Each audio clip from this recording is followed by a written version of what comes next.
जो इस घर से कभी अलग नहीं की जा सकती।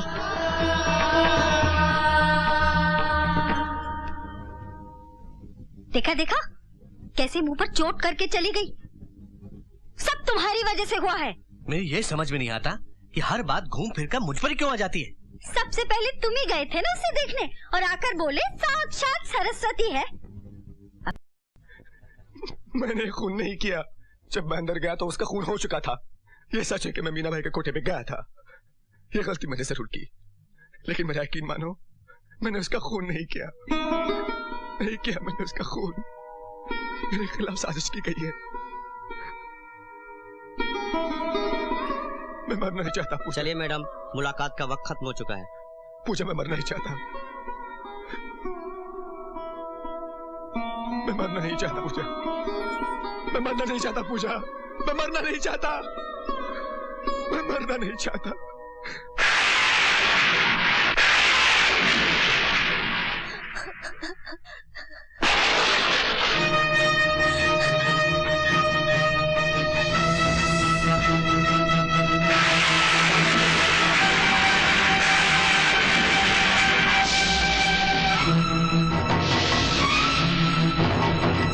मैं चाहूं तो आपके बेटे को फांसी के फंदे से बचा सकता हूं।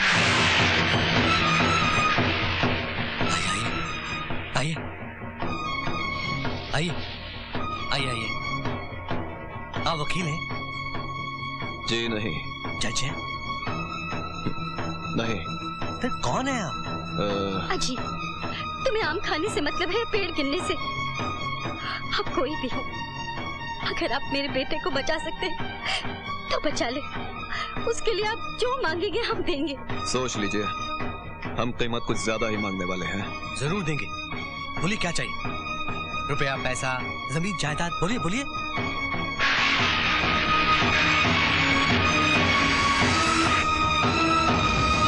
मुझे एक रात के लिए आपकी बहू चाहिए। क्या? एक बूढ़े बाप के लिए जवान बेटे की लाश से भारी और कोई चीज नहीं होती। अपने इन हाथों की ताकत को संभाल कर रखिए, वरना अपने बेटे की लाश कैसे उठा पाएंगे।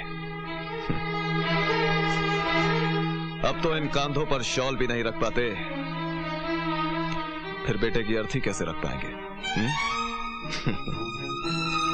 वैसे फांसी से ज्यादा तकलीफ नहीं होती, सिर्फ गर्दन जरा सी लंबी हो जाती है और जबान थोड़ी सी बाहर आ जाती है। लेकिन घबराने की कोई बात नहीं है चौधरी साहब, आपको ज्यादा परेशानी नहीं होगी, क्योंकि कफन और लकड़ियां तो आप खुद बेचते हैं। अगर आप अपने बेटे की जिंदगी बचाना चाहते हैं तो ये रहा मेरा पता।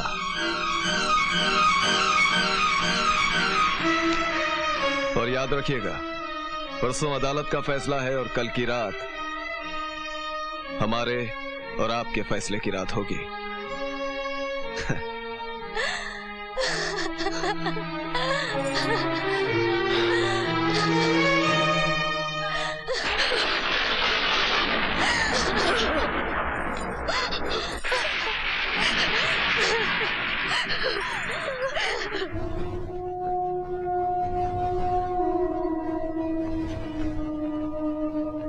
हे माँ, मेरे बेटे को बचा ले। वही तो मेरे कुल का दीपक है, हमारे बुढ़ापे का सहारा। वो नहीं रहा तो क्या रह जाएगा हमारे पास? माँ, हमें इतनी बड़ी सजा मत दे।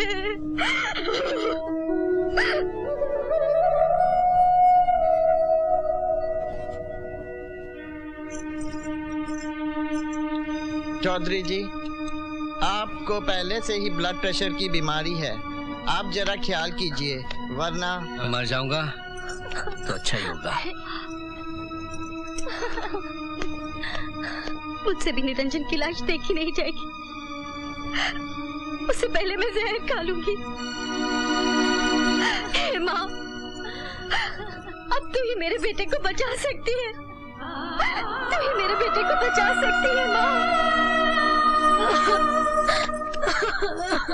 पूजा,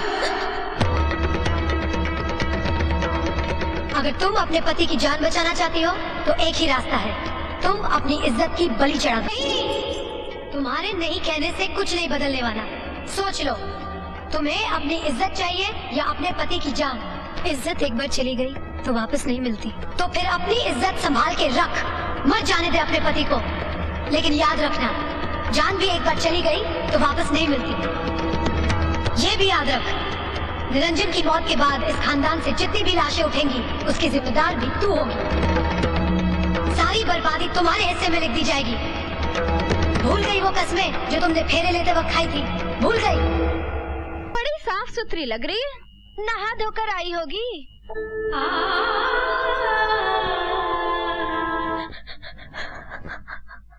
हाल हुआ मेहंदी जैसा हाल हुआ।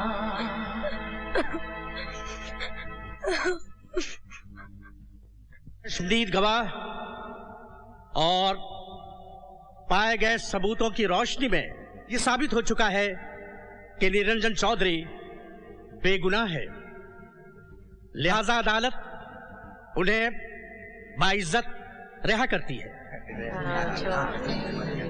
और सितारा पर जोहरा बाई के खून का मुकदमा चलाने का हुक्म देती है।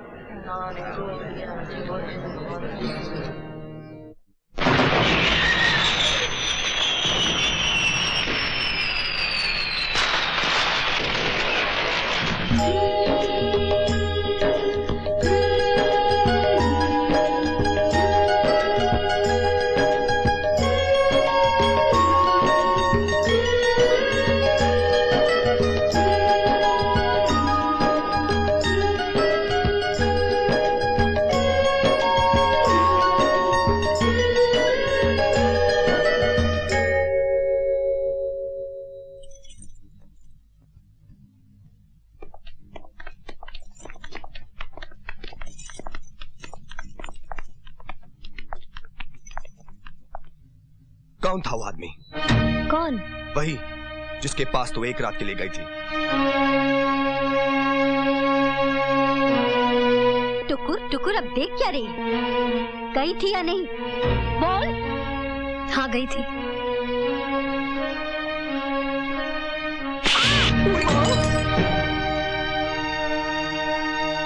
ये बोलते वक्त तुझे जरा भी शर्म नहीं आई? इसे शर्म क्या आएगी? अरे वैश्या भी बाजार में निकलती है ना तो चेहरे को आंचल से ढक लेती है, और ये तो ऐसे गर्दन उठाकर चल रही थी जैसे कोई किला फतेह करने जा रही हो। मैंने जो कुछ किया इस घर को और आपको बचाने के लिए किया, इसलिए भगवान को तरस आ गया और मेरी इज्जत लुटने से बच गई। ये उसके घर रात भर रही और उसने इसे छुआ तक नहीं। अरे अगर वो इतना ही दूध का धुला था तो रात को ही तुझे अपने घर क्यों बुलाया? ये मुझे मालूम नहीं। और तू उसे कब से जानती है? मैंने उसे पहले देखा तक नहीं। देखा तक नहीं? कोई आदमी रात के अंधेरे में घर आकर ऐसे ही कह देगा कि मुझे आपकी बहू चाहिए, जब तक कोई पुरानी जान पहचान ना हो, और हमसे बिना पूछे ऐसे ही चली गई उसके पास गुलछर्रे उड़ाने के लिए। यकीन मानिए, मैं पवित्र हूँ। झूठ बोलती है तू। साफ साफ क्यों नहीं कहती कि तेरे पेट में जो बच्चा पल रहा है वो भी नाजायज है? खबरदार जो मेरे बच्चे को नाजायज कहा तो। आप जो इल्जाम मुझ पर लगा रही है वो नाजायज है। क्या सबूत है तेरे पास कि तेरे पेट में जो बच्चा है वो निरंजन का है? हाँ हाँ, दे सबूत। अगर आपका बेटा आपसे सबूत मांगे कि वो जिसे बाप कह रहा है सचमुच उसका बाप है, तो क्या आप सबूत दे सकेंगी? आप दे सकेंगी? दुनिया की कोई भी माँ इसका सबूत नहीं दे सकती, तो फिर मुझसे क्यों ये सबूत मांगा जा रहा है? इसलिए कि तू यहाँ से रात भर गायब थी। हमने तो कोई ऐसा कुकर्म नहीं किया। आप ही कहिए, कौन विश्वास करेगा कि कोई रात भर काजल की कोठरी में रहे और उसे जरा भी कालिक ना लगे? मान लीजिए कि मैंने पाप किया है, लेकिन क्या ये पाप पुण्य से अच्छा नहीं जिससे मेरे पति की जान बच गई? हरामजादी, आवारा, बदचलन, तुझे यहाँ रखकर मुझे अपने कुल और खानदान पर दाग नहीं लगाना। चल निकल यहाँ से।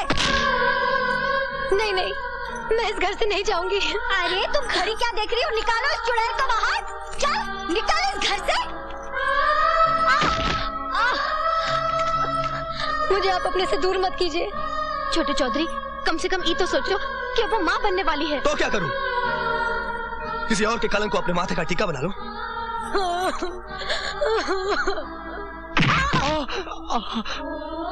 ठीक हुआ तेरे साथ, उल्टा हरामजादी। चल निकल बाहर। उठ, कुलच्छनी, कल मुही, धक्के देकर बाहर करो इसे। चलो, चल। क्या कहा था तूने?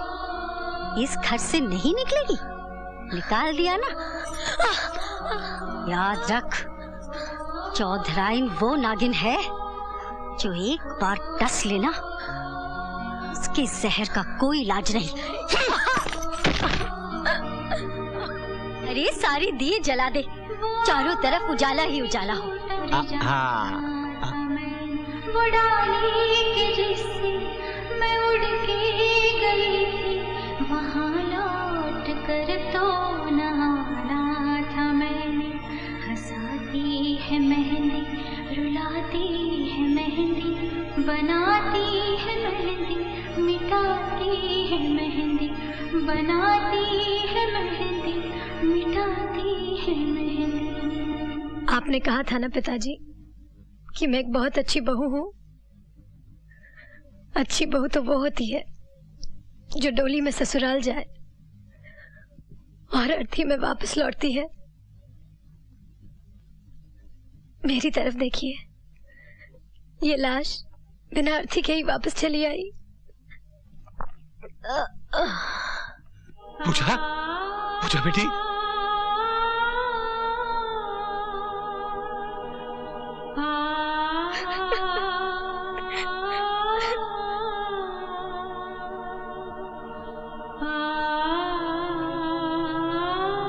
सॉरी, हम बच्चे को नहीं बचा सके, लेकिन पूजा खतरे से बाहर है।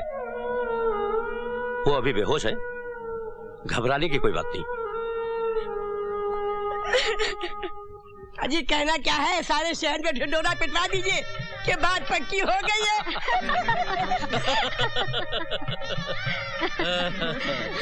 ये किसका चुकन जा रहा है? मालूम नहीं, निरंजन बाबू की शादी तय हो चुकी है। मैं इन्हें 5 लाख कैश दिला रहा हूँ। जेवर और सामान 2 लाख का ऊपर से। हाँ, अरे आपका समझी कौन है, जरा ये भी तो बता दीजिए सासू जी।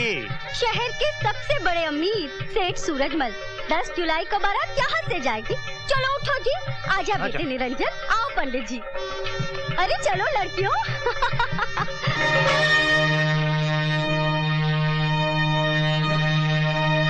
लगता है मैं किसी शुभ घड़ी में आया हूँ।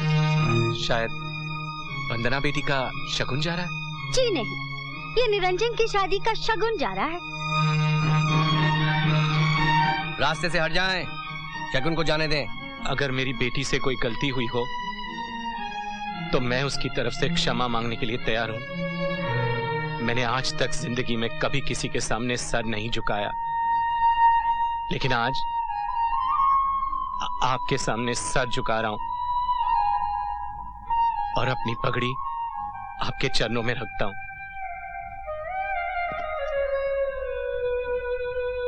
कंगाल आदमी की पगड़ी और उसके सर की कीमत खोटे सिक्के से ज्यादा कुछ नहीं होती। जैसे अत्तर को रुई में भिगोकर कान में खोस लिया जाता है ना, वैसे आप मेरी भी बात अपने कान में खोस ले। आपकी पूजा मरे तो मरे, हमें कोई चिंता नहीं। हाँ, अगर कफन छोटा पड़ जाए और लकड़ियां कम हो जाएं, तो किसी को भी भिजवा दीजिएगा, दान में दे दूंगा। चलो जी, आओ बेटे आओ। जाओ बेटे जाओ। बन्ने चलो।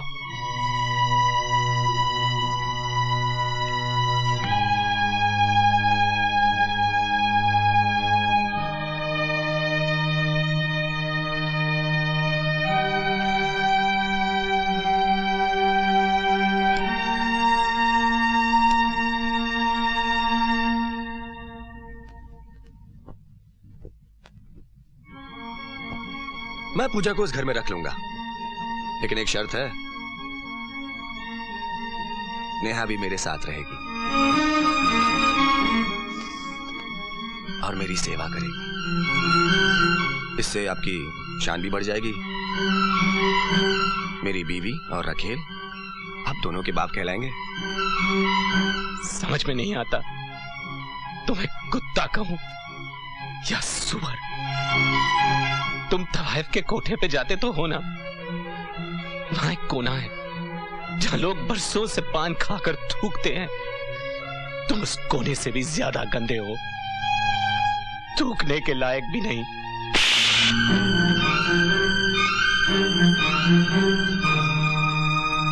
आज हमें पहली बार